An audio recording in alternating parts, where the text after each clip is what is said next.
अध्याय 30 चमत्कारों का नियम। महान उपन्यासकार लियो टॉल्स्टॉय ने एक अत्यंत रोचक कथा लिखी थी, 3 वैरागी। उनके मित्र निकोलस रोरिच ने उसे संक्षेप में इस प्रकार प्रस्तुत किया है। एक द्वीप पर 3 वृद्ध वैरागी रहते थे। वे इतने भोले भाले थे कि उन्हें केवल एक ही प्रार्थना आती थी, हम 3 हैं, तू 3 है, हम पर दया कर। इस अत्यंत सीधी सादी भोली प्रार्थना के समय महान चमत्कार प्रकट होते थे। वहाँ के बिशप ने इन 3 वैरागियों और उनकी अस्वीकार्य प्रार्थना के बारे में सुना और उसने उन्हें धर्म नियमों के अनुसार अधिकृत प्रार्थना सिखाने के लिए उनके पास जाने का निश्चय किया। उसने उस द्वीप पर पहुंचकर वैरागियों को बताया कि उनकी प्रार्थना अत्यंत अशोभनीय है और फिर उसने उन्हें कुछ प्रचलित प्रार्थनाएं सिखाई। उसके बाद बिशप एक नाव पर सवार होकर चल पड़े। उसने नाव के पीछे आते एक दीप्तिमान प्रकाश को देखा। जब वह प्रकाश निकट आया तो उसने उस प्रकाश में उन 3 वैरागियों को देखा जो एक दूसरे का हाथ पकड़े हुए नाव की बराबरी में आने के लिए पानी की लहरों पर दौड़ रहे थे। जब वे बिशप के पास पहुंचे तो उन्होंने चिल्लाकर उससे कहा, आपने हमें जो प्रार्थनाएं सिखाई थी वे सब हम भूल गए हैं और इसीलिए आपसे यह अनुरोध करते हैं कि आप फिर से हमें प्रार्थनाएं सिखा दें। विस्मय विभोर बिशप ने सिर हिलाया। विनम्रता पूर्वक उसने उनसे कहा, प्रियजनों, अपनी पुरानी प्रार्थना ही जारी रखें। ये 3 वैरागी पानी पर कैसे चल सके? ईसा मसीह सूली पर लटके मृत शरीर को पुनर्जीवित कैसे कर सके? लाहिरी महाशय और श्री युक्तेश्वर जी अपने चमत्कार कैसे कर सके? आधुनिक विज्ञान के पास अभी तक इसका कोई उत्तर नहीं है, जबकि अणुयुग के आने से विश्व मानस के कार्यक्षेत्र और उसके ज्ञान में अत्यधिक वृद्धि भी हो गई है। मनुष्य की शब्दावली में अब असंभव शब्द धीरे धीरे महत्वहीन होने लगा है। वेद शास्त्र कहते हैं कि भौतिक जगत माया के एक ही मूल सिद्धांत के अंतर्गत कार्य करता है, सापेक्षता और द्वैत का सिद्धांत। समस्त जीव सृष्टि एकमात्र ईश्वर ही है और वह अखंड निरपेक्ष एक तत्व है। सृष्टि की पृथक और भिन्न भिन्न अभिव्यक्तियों में प्रकट होने के लिए वह झूठा या अवास्तविक चोला पहन लेता है। यह झूठा द्वित्व प्रदान करने वाला चोला ही माया है। आधुनिक काल के अनेक बड़े बड़े वैज्ञानिक आविष्कारों से प्राचीन ऋषियों की इस सरल घोषणा की पुष्टि होती है। न्यूटन का गति का सिद्धांत माया का ही एक नियम है। प्रत्येक क्रिया के लिए उसके समतुल्य विपरीत प्रतिक्रिया होती है। किन्हीं भी 2 पिंडों की एक दूसरे पर क्रियाएं सदैव समतुल्य और परस्पर विरोधी दिशाओं में लक्षित होती हैं। इस प्रकार क्रिया और प्रतिक्रिया सर्वस्वी समतुल्य होती है। केवल एक ही शक्ति का होना असंभव है। समतुल्य और परस्पर विरोधी शक्तियों की जोड़ी होनी ही चाहिए और सदा रहती ही है। प्रकृति की मूलभूत क्रियाएं अपनी माया मूलकता का ही परिचय देती हैं। उदाहरण के लिए विद्युत शक्ति आकर्षण और विकर्षण के कारण निर्मित होती है। उसके इलेक्ट्रॉन और प्रोटॉन परस्पर विरोधी विद्युत आवेग हैं। दूसरा उदाहरण अणु अर्थात पदार्थ की सूक्ष्मतम कणिका स्वयं पृथ्वी की तरह ही धनात्मक और ऋणात्मक ध्रुवों से युक्त एक चुंबक है। यह समस्त गोचर जगत ध्रुवता के प्रभाव में है। भौतिक शास्त्र, रसायन शास्त्र या किसी भी अन्य विज्ञान का कोई भी नियम कभी अंतर्निहित परस्पर विरोधी तत्वों से मुक्त नहीं मिलता। अतः भौतिक विज्ञान माया के बाहर के किसी नियम का सूत्र नहीं बना सकता। सृष्टि का मूल ताना बाना ही माया है, उसकी मूल रचना ही माया है, स्वयं प्रकृति माया है। प्राकृतिक विज्ञान के पास केवल प्रकृति के अपरिहार्य सारभूत तत्वों का ही अध्ययन और उन्हीं का प्रयोग करने के सिवा और कोई चारा ही नहीं है। अपने क्षेत्र में प्रकृति शाश्वत और अपार है। भावी वैज्ञानिक उसकी विविध रूपी अनंतता के एक के बाद एक पहलू की खोज करते जाने से अधिक कुछ नहीं कर पाएंगे। विज्ञान इस प्रकार सदा के लिए परिवर्तनों के क्रम से ही गुजरता रहेगा और अंतिम कारण तक कभी नहीं पहुंच पाएगा। पहले से ही अस्तित्व में आए हुए और कार्य करते हुए ब्रह्मांड के नियमों का पता लगाने की तो उसमें क्षमता है, परंतु नियम बनाने वाले विधाता और कार्य चलाने वाले जगन नियंता को ढूंढ पाने में वह असमर्थ है। गुरुत्वाकर्षण और विद्युत शक्ति के तेजस्वी प्रदर्शनों का तो पता चल गया, परंतु गुरुत्वाकर्षण और विद्युत शक्ति क्या है कोई मानव नहीं जानता। परिमाणात्मक सापेक्षता के अंतरिक्ष के साथ समय के आ जाने से समय का सच्चा स्वरूप भी सामने आ गया है कि वह केवल संदिग्धता के अलावा कुछ नहीं। कुछ ही समीकरणों को प्रस्तुत कर आइंस्टाइन ने एक प्रकाश को छोड़कर विश्व के सारे तथाकथित निश्चित तथ्यों का उन्मूलन कर दिया। बाद में जब आइंस्टाइन ने अपना एकीकृत क्षेत्र सिद्धांत प्रस्तुत किया तो उसमें उन्होंने एक ही गणितीय सूत्र में गुरुत्वाकर्षण नियम और विद्युत चुंबकत्व नियम को अंतर्भूत करने का प्रयास किया। इस प्रकार ब्रह्मांड की रचना को एक ही नियम के प्रकारांतर के सिद्धांत में लाकर आइंस्टाइन युग युगों को पार कर उन ऋषियों की श्रेणी में जा पहुँचे हैं जिन्होंने सृष्टि का एक ही आधार होने की घोषणा की थी, नित्य परिवर्तनशील माया। इस युगांतरकारी सापेक्षता सिद्धांत से सूक्ष्मतम परमाणु के अनुसंधान की गणितीय संभावनाएं जाग उठी हैं। अब बड़े बड़े वैज्ञानिक दृढ़ता के साथ न केवल यह कहने की हिम्मत कर रहे हैं कि अणु पदार्थ नहीं बल्कि शक्ति है, वरना वे यह भी कह रहे हैं कि आणविक ऊर्जा का स्वरूप मूलतः मनोमय है। Sir Arthur Stanley Eddington the nature of the physical world नामक पुस्तक में लिखते हैं, यह बात अब पूरी तरह समझ में आ चुकी है कि भौतिक विज्ञान केवल परछाइयों के जगत से संबंधित है और यही अपने आप में एक महत्वपूर्ण प्रगति है। भौतिक विज्ञान के क्षेत्र में हम परिचित जीवन नाट्य की परछाइयों को खेल मात्र का अवलोकन करते हैं। मेरे हाथ की छाया टेबल की छाया पर टिकी हुई है और स्याही की छाया कागज़ की छाया पर अंकित हो रही है। यह सब प्रतीकात्मक है और भौतिक विज्ञानी इसे प्रतीक के रूप में ही रहने देता है, परंतु रसायन शास्त्री मन प्रतीकों को उनके मूल स्वरूप में परिवर्तित कर देता है। मोटे तौर पर इस सब का निष्कर्ष यह निकलता है कि इस जगत का सारा प्रपंच केवल मनोमय है। हाल ही में बनाए गए इलेक्ट्रॉन माइक्रोस्कोप से यह निश्चित प्रमाण मिल चुका है कि परमाणुओं का मूल स्वरूप प्रकाश है और प्रकृति में द्वैत अनिवार्य है। द न्यूयॉर्क टाइम्स ने American association for the advancement for science को एक सभा के समक्ष 1937 में दिखाए गए इलेक्ट्रॉन माइक्रोस्कोप के एक प्रयोग का विवरण इस प्रकार प्रकाशित किया था। द मिस्टीरियस यूनिवर्स, रहस्यपूर्ण ब्रह्मांड में सर जेम्स जीन्स लिखते हैं, ज्ञान का प्रवाह अब यंत्र विहीन वास्तविकता की ओर बहने लगा है। अब ब्रह्मांड एक विराट यंत्र नहीं बल्कि एक विराट विचार प्रतीत होने लगा है। इस प्रकार 20वीं सदी का विज्ञान प्राचीन वेदों की भाषा बोलने लगा है। अतः यदि आध्यात्मिक शिक्षा द्वारा नहीं तो विज्ञान द्वारा ही सही मनुष्य को यह दार्शनिक सत्य समझ लेना चाहिए कि भौतिक जगत नाम की कोई चीज़ ही नहीं है। उसका ताना बाना भी केवल भ्रम है, माया है।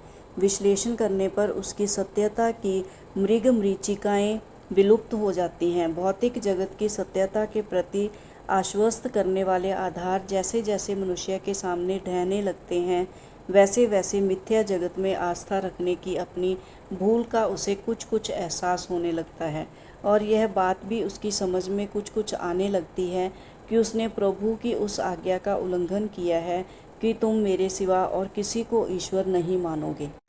पदार्थ के वस्तुमान और ऊर्जा की समतुल्यता दर्शाने वाले अपने सुविख्यात समीकरण में आइंस्टाइन ने यह सिद्ध किया है कि पदार्थ के किसी भी कण में निहित ऊर्जा उसके वस्तुमान या वजन के साथ प्रकाश गति के वर्ग के गुणनफल के बराबर होती है। पदार्थ कणों के विनाश द्वारा आणविक ऊर्जाओं को मुक्त किया जाता है। पदार्थ की मृत्यु ने एक आणविक युग को जन्म दिया है।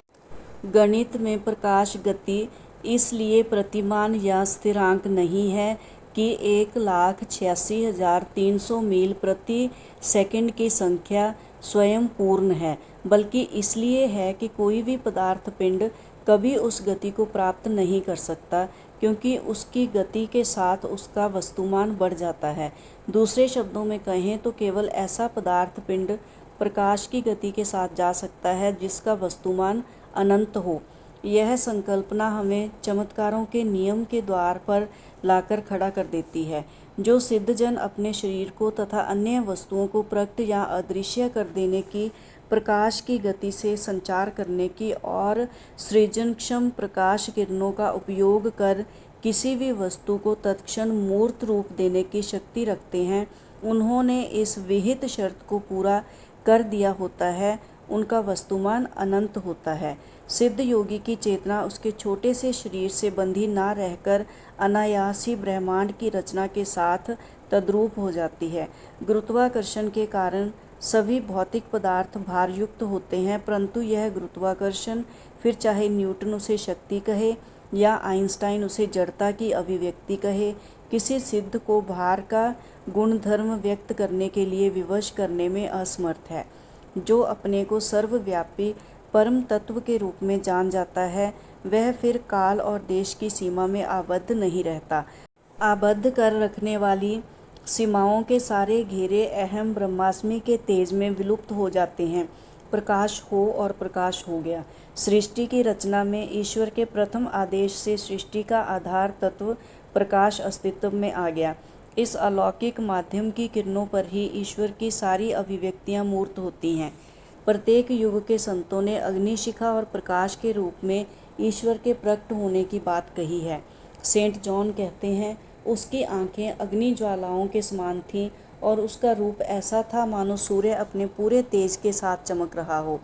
जो योगी अखंड ध्यान द्वारा अपनी चेतना को परम चैतन्य में विलीन कर देता है, वह प्रकाश को सृष्टि के आधार तत्व के रूप में देखता है। उसके लिए फिर पानी बनकर सामने आने वाली प्रकाश किरणों में और जमीन बनकर सामने आने वाली प्रकाश किरणों में कोई अंतर नहीं होता। पदार्थ चेतना से और भौतिक जगत के 3 आयामों से तथा काल के चौथे आयाम से मुक्त होकर सिद्ध पुरुष अपने प्रकाश शरीर को पृथ्वी, जल, अग्नि, वायु की प्रकाश किरणों के बीच से या उसके ऊपर से आसानी के साथ कभी भी ले जा सकता है। इसलिए यदि तुम्हारी आँख एक हो जाए तो तुम्हारा सारा शरीर प्रकाश से भर जाएगा। मुक्ति प्रदायक ज्ञान चक्षु पर लंबे समय तक मन को एकाग्र करने से योगी भौतिक जगत और उसके गुरुत्वाकर्षण जन्य भार के समस्त भ्रमों को नष्ट करने में समर्थ हो जाता है। तब वह सृष्टि को उसी रूप में देखता है जिस रूप में विधाता ने उसकी रचना की थी, तत्वतः विभेदहीन प्रकाश। हॉवर्ड के डॉक्टर L.T. ट्रोलैंड कहते हैं, आँखों में उभरने वाले चित्रों की रचना की छपाई में इस्तेमाल की जाने वाली साधारण बिंदु चित्र तकनीक के सिद्धांत पर ही आधारित होती है। अर्थात ये चित्र ऐसे छोटे छोटे बिंदुओं से बने होते हैं जिन्हें आँखों से देखा नहीं जा सकता। नेत्र पटल इतना संवेदनक्षम है कि उचित प्रकार के प्रकाश की अपेक्षाकृत थोड़ी सी मात्रा से भी दृष्टि संवेदन जागृत हो सकता। चमत्कारों के नियम को ऐसा कोई भी मनुष्य कार्यान्वित कर सकता है जिसने यह अनुभव कर लिया हो कि सृष्टि प्रकाश से ही बनी है, अर्थात सृष्टि का मूल तत्व प्रकाश है। सिद्ध पुरुष प्रकाश तत्व के अपने दिव्य ज्ञान का उपयोग सर्वव्यापी प्रकाश अणुओं को किसी भी इंद्रिय गोचर अभिव्यक्ति में तत्काल प्रकट करने के लिए कर सकता है। इस प्रकटीकरण के प्रत्यक्ष रूप का निर्धारण योगी की इच्छा या उसकी संकल्प शक्ति और मानस चित्रण पर निर्भर होता है। रात में मनुष्य स्वपन चैतन्य में प्रवेश करता है और प्रतिदिन उसे हर तरफ से आबद्ध कर रखने वाली अहंकार की सीमाओं से मुक्त हो जाता है। नींद में उसे अपने मन की सर्वशक्तिमत्ता का बार बार प्रदर्शन देखने को मिलता है। देखते ही देखते स्वप्न में अनेक वर्षों पूर्व मृत हो गए उसके मित्र प्रकट हो जाते हैं। दूर से दूर स्थित महाद्वीप भी दिखाई देने लगते हैं। उसके बचपन के दृश्य पुनः उभर कर उसकी दृष्टि के सामने आ जाते हैं। सभी मनुष्यों को अपने कुछ स्वप्नों में थोड़े समय के लिए अनुभव होने वाली यह मुक्त और अप्रतिबंधित चेतना ईश्वर मग्न संत के मन की नित्य अवस्था होती है। सभी प्रकार के स्वार्थी उद्देश्यों से मुक्त हुआ योगी ईश्वर द्वारा उसे दी गई सृजनात्मक इच्छा शक्ति का उपयोग कर भक्त की सच्ची प्रार्थना को पूर्ण करने के लिए सृष्टि के प्रकाश अणुओं को पुनः व्यवस्थित करता है। और परमेश्वर ने कहा, हम अपने लक्षणों से मुक्त मनुष्य को बनाएं, उसे अपनी प्रतिमूर्ति बनाएं और वह समुद्र की मछलियों पर, हवा के पक्षियों पर, घरेलू पशुओं पर और सारी पृथ्वी पर तथा पृथ्वी पर रेंगने वाले सब जीव जंतुओं पर अपना प्रभुत्व स्थापित करे। इसी उद्देश्य से मनुष्य और सृष्टि को बनाया गया था कि वह सृष्टि पर अपने प्रभुत्व को जाने और माया का स्वामी बनकर उससे ऊपर उठे। 1915 में संन्यास लेने के कुछ ही दिन बाद मैंने ध्यान में एक बड़ा ही विचित्र दृश्य देखा।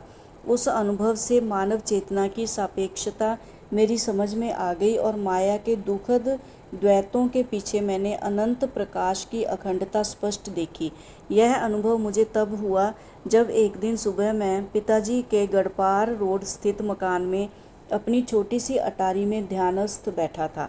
उस समय कई महीनों से यूरोप में प्रथम विश्व युद्ध चल रहा था, जिसमें हो रहे विशाल नरसंहार पर मैं मन ही मन दुखी हो रहा था। जब मैं आंखें बंद कर ध्यान में बैठा था, तब अचानक मेरी चेतना एक युद्धपोत के कप्तान के शरीर में संक्रमित हो गई। जहाज की तोपें और समुद्र तट पर स्थित तोपखाना एक दूसरे पर गोले दाग रहे थे और उनकी गगनभेदी आवाज़ से वातावरण जैसे फटा जा रहा था। एक बहुत बड़ा गोला आकर हमारे बारूद भंडार से टकराया और हमारा जहाज़ तहस नहस हो गया। जो थोड़े बहुत नाविक इस विस्फोट में बच गए थे, उनके साथ मैं समुद्र में कूद पड़ा। धड़कते हृदय के साथ मैं किनारे पर सुरक्षित पहुंच गया, परंतु हाय, कहीं से तीव्र गति के साथ आती हुई एक गोली सीधी मेरी छाती में घुस गई। कराहते हुए मैं ज़मीन पर गिर पड़ा। मेरा पूरा शरीर सुन्न हो गया, परंतु मुझे उसके अस्तित्व का भान था, ठीक वैसे ही जैसे एक पैर के सुन्न हो जाने पर मनुष्य को उसका भान रहता है। मृत्यु के गुप्त कदम आखिर मुझ तक पहुंच ही गए, मैंने सोचा। एक आखिरी निश्वास छोड़कर मैं मूर्छा में डूबने ही वाला था कि अचानक मैंने देखा, मैं तो गढ़पार रोड पर अपने कमरे में पद्मासन में बैठा हूँ। मैं अपने पुनः प्राप्त शरीर को टटोल टटोल कर और चिकोटी काट काट कर देखने लगा और मेरे नेत्रों से आनंदातिरेक के अश्रु बहने लगे। इस शरीर में छाती में गोली का कोई घाव नहीं था। अपने आप को आश्वस्त करने के लिए कि मैं सचमुच जिंदा हूँ, मैंने शरीर को आगे पीछे हिलाया डुलाया, लंबी लंबी सांसें ली। इस हर्षोत्फुल्लता और आत्मबधाई के बीच ही अचानक मेरी चेतना फिर से उस रक्त रंजित समुद्र तट पर पड़े कप्तान के शव में संक्रमित हो गई। मेरा मन पूरी तरह उलझन में पड़ गया। मैं प्रार्थना करने लगा, प्रभु, मैं मृत हूँ या जीवित? समस्त क्षितिज प्रकाश से दीप्तिमान हो उठा। मृदु गर्जन करता एक कंपन शब्द बनकर सुनाई देने लगा, जीवन या मृत्यु का प्रकाश के साथ क्या संबंध? अपने प्रकाश की मूर्ति के रूप में मैंने तुम्हें बनाया है। जीवन और मृत्यु के द्वंद्वों का संबंध केवल माया से है। अपने मायातीत स्वरूप को देखो। जागो मेरे बच्चे, जागो। मानव की जागृति के क्रम में ईश्वर यथा समय और यथा स्थान वैज्ञानिकों को अपनी सृष्टि के रहस्यों को जानने के लिए प्रेरित करता है। अनेक आधुनिक आविष्कार इस बात को समझने में मानव की सहायता करते हैं कि सृष्टि एक ही शक्ति की विविध अभिव्यक्तियां मात्र हैं, कि ये सारी अभिव्यक्तियां ईश्वरीय प्रज्ञा से युक्त प्रकाश की हैं। चलचित्र, radio, television, radar, photo electric cell, अणुशक्तियों के सारे चमत्कार प्रकाश के विद्युत चुंबकीय गुणों पर आधारित हैं। चलचित्र कला किसी भी चमत्कार का दृश्यांकन कर सकती है। प्रभावकारी दृश्य प्रस्तुत करने के दृष्टिकोण से कौशलपूर्ण फोटोग्राफी के लिए कुछ भी असंभव नहीं है। चलचित्र में मनुष्य पारदर्शी सूक्ष्म शरीर धारण कर अपनी स्थूल देह से निकलता हुआ देखा जा सकता है। वह पानी पर चल सकता है, मृत व्यक्ति को दोबारा जिंदा कर सकता है, घटनाक्रम को पलटकर पीछे ले जा सकता है और देश और काल की धज्जियां उड़ा सकता है। कुशल फोटोग्राफर अपनी इच्छा के अनुसार छाया चित्रों को मिलाकर दृष्टि के लिए चमत्कार कर सकता है, ठीक उसी प्रकार जैसे सिद्ध पुरुष वास्तविक प्रकाश किरणों के साथ करता है। जीवंत प्रतीत होने वाले चित्रों को प्रस्तुत करते चलचित्र सृष्टि के अनेक तथ्यों पर प्रकाश डालते हैं। सृष्टि निर्देशक ने अपनी पटकथाएं स्वयं लिखी हैं और सदियों के इस विराट चित्रपट में असंख्य अभिनेता अभिनेत्रियों का समावेश किया है। अनंतता के अंधकारपूर्ण बूथ से वह प्रकाश की अपनी किरणों को प्रक्षेपित करता है, जो एक के बाद एक आने वाले युगों की फिल्मों में से होकर महाकाश के पर्दे पर गिरते हैं और उन फिल्मों के चित्रों को प्रतिबिंबित करते हैं। जिस प्रकार सिनेमा के चित्र वास्तविक प्रतीत होते हैं, परंतु होते हैं मात्र प्रकाश और छाया के मिले जुले चित्र, उसी प्रकार सृष्टि की विविधता भी एक भ्रम मात्र है। विभिन्न ग्रह मंडल और उन पर जीने वाले असंख्य जीव एक विराट चलचित्र के चित्रों के अतिरिक्त कुछ नहीं। मनुष्य की पंचेंद्रियों को तत्कालिक समय के लिए वास्तविक लगने वाली परिवर्ती दृश्य मानव चेतना के पर्दे पर अनंत सृजनात्मक किरण द्वारा प्रक्षेपित किए जाते हैं। सिनेमा दर्शक दृष्टि ऊपर उठाकर देख सकते हैं कि पर्दे पर दिखाई देने वाले सारे चित्र चित्रविहीन प्रकाश किरणों की एक बीम से उत्पन्न होते हैं। सृष्टि का यह रंग बिरंगा नाटक भी उसी प्रकार एक विश्व स्रोत से आने वाले एकमात्र श्वेत प्रकाश से उत्पन्न हो रहा है। अकल्पनीय कौशल के साथ ईश्वर अपनी संतानों के मनोरंजन के लिए विराट नाटक प्रस्तुत कर रहे हैं, जिसमें उन्हें वे अपने गृह मंडलीय नाट्यगृह में नाटक के पात्र भी बना रहे हैं और दर्शक भी। एक दिन यूरोप के युद्ध क्षेत्रों की न्यूज़रील देखने के लिए मैं एक सिनेमा थिएटर में गया। प्रथम विश्व युद्ध पाश्चात्य जगत में तब भी चल रहा था। न्यूज़रील में नरसंहार इतना वास्तविक लग रहा था कि मैं अत्यंत व्यथित हृदय से थिएटर से बाहर निकला। मैं प्रार्थना करने लगा, प्रभु आप इतना दुख दर्द क्यों होने देते। मेरे आश्चर्य का ठिकाना न रहा जब प्रत्यक्ष यूरोप के युद्ध क्षेत्रों के दिव्य दर्शन के रूप में मेरी प्रार्थना का तत्काल उत्तर आया। मृतकों और मरणासन्न लोगों से भरे ये दृश्य न्यूज़रील के चित्रांकन से कहीं अधिक भयंकर थे। ध्यान से देखो, मेरी अंतर चेतना से एक मृदु एवं सौम्य वाणी कह रही थी, तुम देखोगे कि फ्रांस में अभी अभिनीत किए जा रहे ये दृश्य प्रकाश छाया के खेल के अतिरिक्त कुछ नहीं है। ये सृष्टि के चलचित्र हैं, उतने ही वास्तविक और उतने ही अवास्तविक जितनी तुमने अभी अभी देखी न्यूज़रील थी। नाटक के भीतर एक और नाटक। मेरे हृदय को अभी भी सांत्वना नहीं मिली। दिव्यवाणी आगे कहती गई, सृष्टि प्रकाश और छाया दोनों ही हैं, अन्यथा कोई चित्र संभव नहीं हो सकता। माया के भले एवं बुरे गुण बारी बारी से एक दूसरे पर हावी होते रहते हैं। इसी संसार में यदि अखंड आनंद प्राप्त हो जाए तो क्या मनुष्य किसी दूसरे लोक की कामना करेगा? दुख दर्द मिले बिना तो वह इस बात को याद करने की भी कोशिश नहीं करता कि उसने अपना नित्य धाम त्याग दिया है। दुख उसे यह याद दिलाने के लिए चुभोया जाने वाला एक शूल है। दुख से बचने का उपाय ज्ञान है। मृत्यु की विभीषिका मिथ्या है, अवास्तविक है। जो लोग उसके नाम से कांप उठते हैं वे नाटक के उस नासमझ नट के समान हैं जो उस पर पिस्तौल से नकली गोली दागी जाने पर भी भय के मारे मंच पर ही मर जाता है। मेरी संतानें प्रकाश की हैं, वे सदा के लिए माया के अंधकार में सोई नहीं रहेंगी। मैंने शास्त्रों में माया के विषय में बहुत कुछ पढ़ा था, परंतु उससे मुझे माया का वैसा गहरा ज्ञान प्राप्त नहीं हुआ था जैसा ध्यान में दिखने वाले दृश्यों और उनके साथ आने वाले सांत्वनादायक शब्दों से प्राप्त हुआ। मनुष्य के मूल्यों में, मान्यताओं में, सोच विचार में गहन परिवर्तन आ जाता है जब उसे इस सत्य का विश्वास हो जाता है कि यह सृष्टि केवल एक विराट चलचित्र है और इसके भीतर नहीं बल्कि इसके परे उसका एक सच्चा स्वरूप निहित है। इस प्रकरण को पूरा लिखने के पश्चात मैं अपने पलंग पर पद्मासन में बैठ गया। मेरे कमरे में 2 मंद लैंपों का धुंधला प्रकाश फैला हुआ था। मैंने दृष्टि ऊपर उठाई तो देखा कि छत में सरसों के रंग के छोटे छोटे प्रकाश बिंदु रेडियम के समान चमकते हुए झिलमिला रहे थे।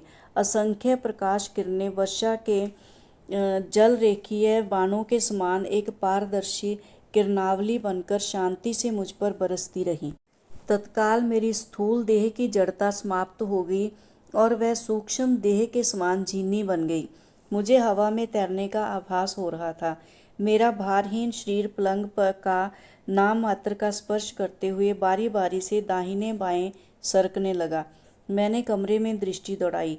दीवारें और सारा फर्नीचर अपनी अपनी जगह यथास्थित था, परंतु प्रकाश की अल्प किरणावली इतनी विस्तृत और व्यापक हो गई थी कि अब छत नजर ही नहीं आ रही थी। मैं विस्मित हो गया। मानो उस प्रकाश से ही एक आवाज़ आई, सृष्टि के चलचित्र की बनावट ऐसी ही है। पलंग पर बिछी तुम्हारी चादर के सफ़ेद पर्दे पर अपना प्रकाश स्तंभ प्रक्षेपित कर वह तुम्हारे शरीर के चित्र को उत्पन्न कर रही है। देखो, तुम्हारा यह शरीर प्रकाश के अतिरिक्त कुछ भी नहीं है। मैंने अपने हाथों की ओर देखा और उन्हें आगे पीछे हिलाया, परंतु उनमें मुझे किसी वजन का अनुभव नहीं हुआ। मैं परमानंद में विभोर हो उठा। मेरे शरीर के रूप में खिल उठने वाला महाव्योम के प्रकाश का स्तंभ प्रकाश के उस स्तंभ का दिव्य प्रतिरूप प्रतीत हो रहा था जो सिनेमा थिएटर के प्रोजेक्शन बूथ से निकलकर पर्दे पर चित्रों को प्रकट कर देता है। लंबे समय तक मैं अपने कमरे के मंद प्रकाशयुक्त थिएटर में अपने शरीर का यह चलचित्र अनुभव करता रहा। ध्यान में और ध्यान के अतिरिक्त भी मुझे अनेकानेक दर्शन हुए हैं, परंतु यह उन सबसे पूर्णतः निराला था। जब मेरे ठोस शरीर का भ्रम पूर्णतः विलुप्त हो गया और जब इस बात का ज्ञान गहराई तक मेरी चेतना में उभर गया कि सभी वस्तुओं का सार केवल प्रकाश ही है, तो मैंने दृष्टि उठाकर ऊपर प्राण कणों की उस धड़कती धारा की ओर देखा और उससे याचना करने लगा, हे दिव्य प्रकाश, कृपा करके मेरे इस तुच्छ शरीर के चित्र को अपने में वापस समा लो, जैसे एलाइजा को प्रकाश के रथ पर स्वर्ग में वापस ले लिया गया था। निश्चय ही यह प्रार्थना कुछ हड़बड़ा देने वाली थी। वह प्रकाश स्तंभ अदृश्य हो गया। मेरे शरीर ने अपना सामान्य वजन धारण कर लिया, जिससे वह बिस्तर को नीचे दबाते हुए बैठ गया। छत में झिलमिला रहे प्रकाश बिंदु टिमटिमाए और अदृश्य हो गए। स्पष्ट था कि अभी मेरा इस संसार से जाने का समय नहीं आया था। और फिर दार्शनिक दृष्टिकोण अपनाते हुए मैंने सोचा, मेरी इस धृष्टता से एलाइजा भी तो नाराज़ हो जाते। अध्याय 30 समाप्त।